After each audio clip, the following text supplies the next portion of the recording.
अहम खबर मगरबी बंगाल से है। अमित शाह मगरबी बंगाल के दौरे पर हैं। अमित शाह ने आज भारत सेवाश्रम संघ का दौरा किया और मंदिर में पूजा अर्चना की। इससे पहले वज़ीर दाखिला अमित शाह ने बीएसएफ के आला अफसरान से होटल में मुलाकात की। बंगाल में दरअंदाजी की सूरत हाल समेत सरहदी इलाकों में स्मगलिंग के बढ़ते वाक़यात पर वज़ीर दाखिला ने रिपोर्ट तलब की। मीटिंग में मालदा और मुर्शिदाबाद पर खास बातचीत हुई।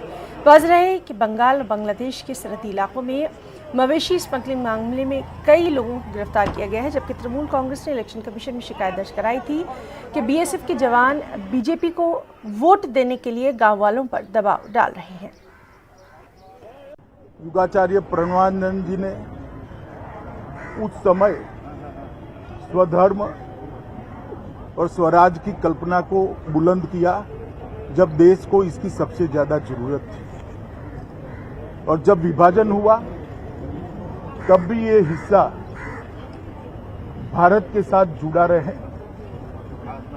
इसमें प्रणवानंद जी की प्रेरणा ने श्यामा प्रसाद मुखर्जी को प्रेरित किया और अंत में इसमें हम सफल भी हुए।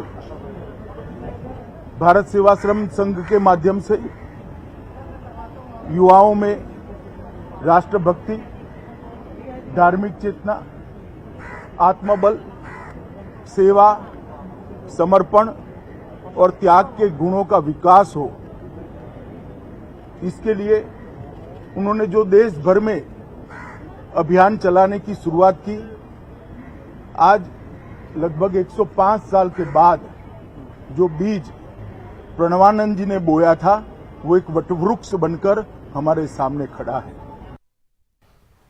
अब बात करेंगे पेट्रोल और डीजल की बढ़ती कीमतों की। फरवरी महीने में 12वीं बार पेट्रोल और डीजल की कीमतों में इजाफा दर्ज किया गया।